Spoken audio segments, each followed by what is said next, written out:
Hello, today is the 11th, no, it's the 10th of July 2011, and I want to go over this fairly quickly because there's a lot to go over. And I'll start off with this shadow stats report, and well, I'm just going to put the trend lines in and then move on to the next chart, basically. There we go. That's what I'm looking for. With silver, and what we'll start off is the daily chart. Well, Fibonacci's been finding support. Now we got the 50-day moving average moving towards its level. Fibonacci from here to here is, well, this was the first level. 41 was the second. That's why if we get above this level, 41, potential target. It also looks now as if we do retrace lower, we're going to meet up within this 200-day moving average, most likely when it meets 33.5 ballpark area. We'll wait and see anyway. Obviously, it has played out to major support. If it breaks below, then things you want to look for is, will this previous 33.5 level become resistance? And will this level become support? Those are the significant variables I'd be looking for. Volume, it's drifted lower. The big stuff happened when the market crashed.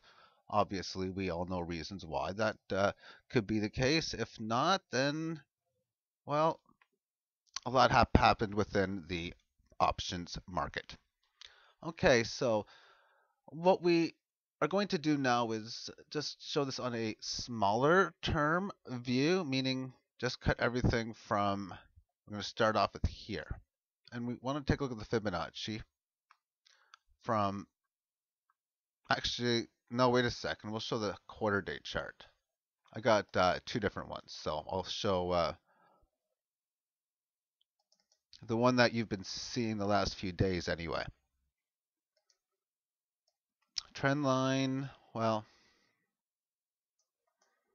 this is where we're at now, and what I do like to do is draw a parallel line. And what I do is I'll copy and paste an area like this. So I'll copy it first, and I just pasted it. I can just drag it so that the line matches up. And what this does is it gives me the exact same distance top to bottom from the previous range. And I can get a parallel line by just drawing over it. And there we go. So if we hit there anywhere around this time, we're looking at around 38.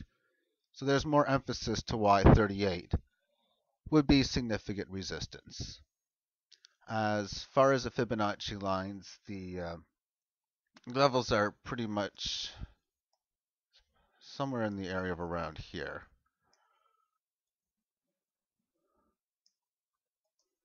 And therefore, this move has yet to have become a failed move and is still a successful move. In order for it to continue to be successful, it obviously has to break below here and go down to 26. I don't think it will be successful, but I do think short term, you could see it as a probable case. Now, we're also developing a possibility for that of what could be two head and shoulders patterns. One of which would be something in the neighborhood like this. We retrace and then we're back. At the same point, we could even state this to be one. Unfortunately, you could, no, you know what, just one head and shoulders pattern. Still, that's a possible another double bottom though, because I was talking about this double bottom, which had a price objective to go up towards its previous high. It's made its objective already. And if we look at this double bottom, well, we can do the length from top to bottom and to match it onto the upside, and what gives us a level a little above the Fibonacci level as another resistance level. I'd still be counting more towards this, and it's just approximate levels. And really what these head and shoulders and these double bottoms and double tops and all that type of lingo really just explains a pattern and what the pattern does. And the pattern on a double bottom is after making a low, you find resistance and you make a low that's not lower. And you have enough strength to go higher. Meaning, if you don't have the strength now, boom, double bottom wasn't even made because it has to come back here. But if it manages to just go to this level, then there's your double bottom. Plain and simple. Okay, so on a breakout, what you're looking for is either a move where, boom, you just go all the way up here. And maybe now you want to see what happens. Either this, or maybe you neutralize and do something, or maybe you go higher and then find support and do that. There's so many different moves that could occur. Just each one tells you what the Fibonacci strength is doing. There's a different scenario if it finds support at this level, if it moves higher, than if it finds resistance. Same thing here, which is where we got to get to first, obviously. So shortening this out, when we do this, well, this is what we get. There's a clearer look at this head and shoulders pattern. And well, not much more left to see on this particular chart. I got a bunch of different things that I want to go over. One of which is the comparison. This is going to be very quick because I've talked a lot about this. This here is going to be a few days from, I think it's Wednesday or Thursday. And then it just goes higher. So it's got a long ways to go. If it has to match it, it's got to do it this week. Direction from the 50-day moving average. Also not much more I'm going to say. The breakout is when the orange line has a confirmation break above the this level and is above the blue line. Plain and simple. If it goes lower and you can see stuff like this, that means it's very neutral, very tight if it's that low.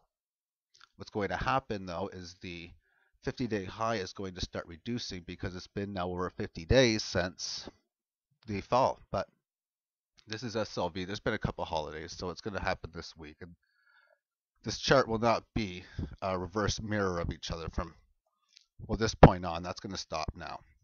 And if you take a look at this chart on a different situation, like from the daily chart anyway, and this is a few days ahead too. I just got to find it, which should be easy to find. Here it is. This is what's going to happen. It's going to crash like this, basically, as far as the high is concerned, which means that blue line, or that other one's just going to go big time down. And the reason for this is because after the market crashed from 49, it did so after the market, well, it went up pretty fast. As fast as it went up, it pretty much went down. Now I'm looking at this, I'm thinking this will be accurate, but the other stuff is automated pretty much completely anyway. However, with this said, this is a few days from now, a couple of weeks or something, and if it doesn't either A, break above the highs, which will turn out to be around 40, or it doesn't break below 34, 33, 33, then this is what it's going to look like. Okay. Next one is I'm going to talk about an interesting situation. I just got to.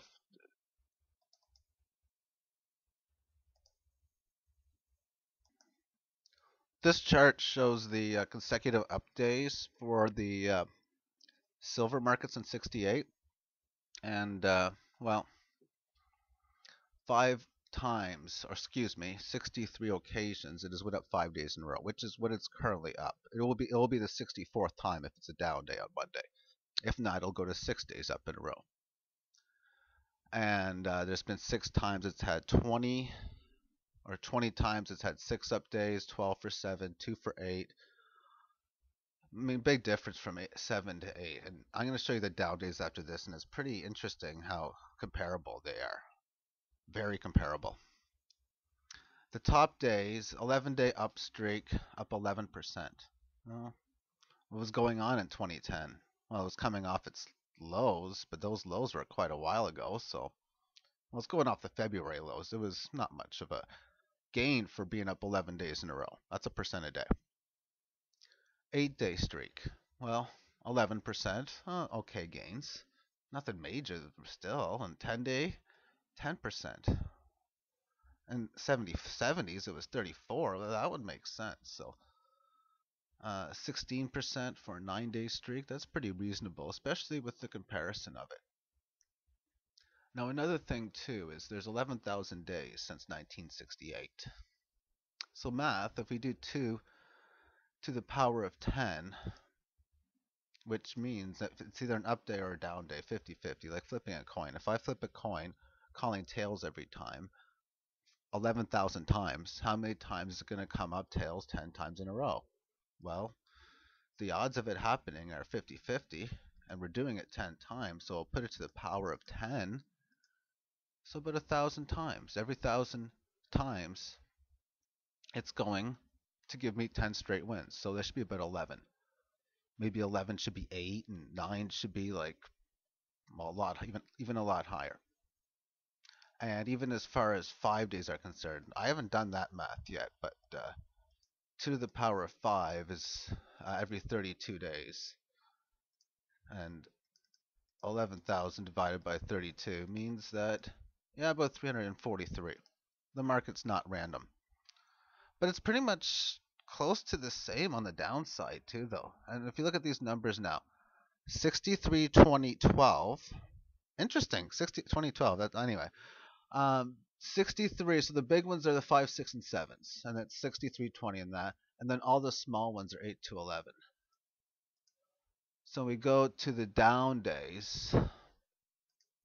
61, 25, 10. 2 less, so it was 63. This is 20, so that was 5 more, and this was 12, 2 less, and then 8 and 10, so not as many big down days. Only 3 times since 1968, silver has had 8 consecutive down days. And they were, in 2010, going from 18 and 2/3 to 16 and a quarter. That's only 13%, and that's only a little over a percent a day. So just in this 9%, 10%, 8%, I find that pretty interesting to say the least anyway. Okay, so the next chart that I want to go over is it's an indicator chart. Let me just find it. Here we go. And this is calculated by taking its current price from wherever the 50-day average happens to be. And obviously, if it's above it, it'll be over 0%, and below it, it's below 0%. So when you're below it, which we are, we're right here. And with this being the case, this tells me that every single time we've been to 10% below, it's been interesting. That is because every time it wasn't support, or excuse me, every single time that we touched negative 20 since 2003, it did not find support. Now that was only 3 occasions, but 1, 2, and 3. Every other time it hit that level, support, support, support, support, 3 times hit, and this is the first time it's found support and pretty much stayed there. So that's the first time since 03 that that has happened. What's interesting about this number is that it's negative 30%, because I'm going to show you this chart now going back to 1968. And here we go.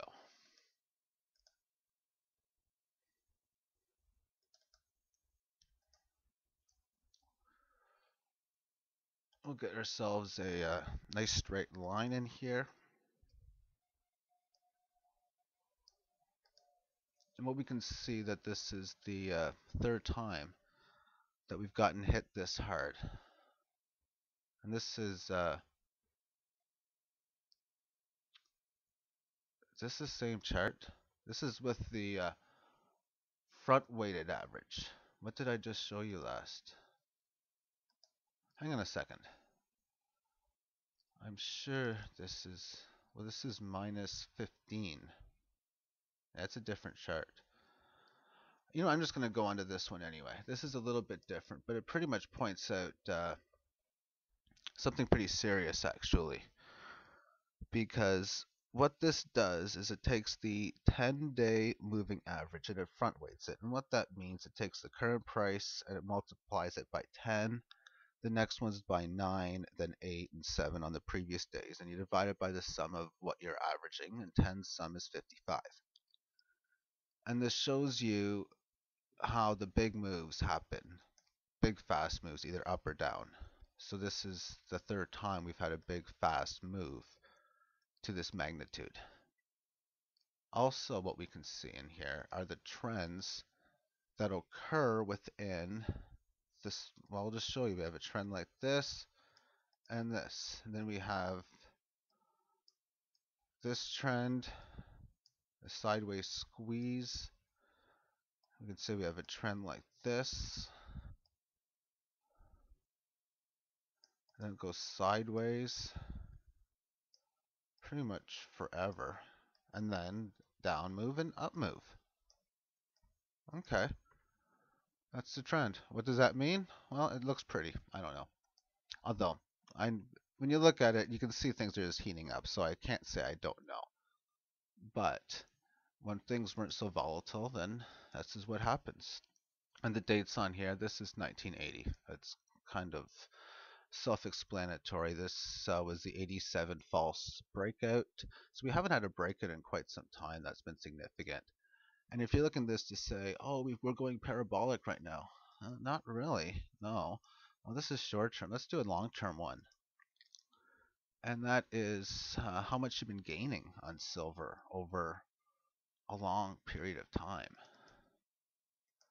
which is this chart here. Purple line represents your percentage yield on silver over 500 trading days, or roughly 2 years. And the red line is 100 days, or about 4 or 5 months. And well, I think this doesn't show anything of being majorly parabolic. I mean, this is the most parabolic we've been since 1980, yes. But at the same time frame, it's been 2 levels in the 1970s that got a lot larger. Now, why I don't like this chart, I'm just looking at this now, and I know there's ways of fixing it. And actually, I could think of a mathematical formula, but the problem that this chart shows, it doesn't show the down moves too well. You can obviously see the big moves aren't here, but I know a fix for this that I'll make later on. Anyway, that's what it looks like over the last well 40 years or so, and over the last few years. The chart would look something like this. This would be the 2008 crash. And the gains have been pretty decent. But at the same point, at 200%, and yet to have seen 100% yield over 100 days since a long time, then it shows it's been that of decent. Okay, what do we have left on here? Let's see. On the volatility, it's looking like I've said before, the trend's slowing down. It's really going neutral, and this level here has not yet broke resistance, but it's holding resistance right now. This shows how volatile moves are within the silver market. I also think it's a good indicator just for showing how charts work, because this really does create an emphasis to show, well, it shows you the lower highs. And within this orange line, I think it's just a good blend to help indicate when the volatility is coming in. As I was talking before, was the pattern was showing it in here. And then you knew the big moves were potential, and they actually happen. And volatility can mean either up or down moves. It can be either one. It just shows how large the moves are. And this is within a 6-hour period, what the average moves are over a 5 and 20-day period. Okay, next little chart on the screen. I think I should have something that I forgot. We'll Let's wait and see. That would be it, actually. Yep, that's it. 20 minutes? Not bad. Okay. Well, this is the chart I've been showing for so long, showing the boringness of the market. I was really pointing it really around here, how this was just getting really boring. This is the first time we've touched this 50-day moving average, but really, it's been a declining one, so I'd have to say not yet. It really's got to break this resistance. And yes, it's touched this level now on a few occasions, but it hasn't broken below it yet. And thank you for watching. Take care.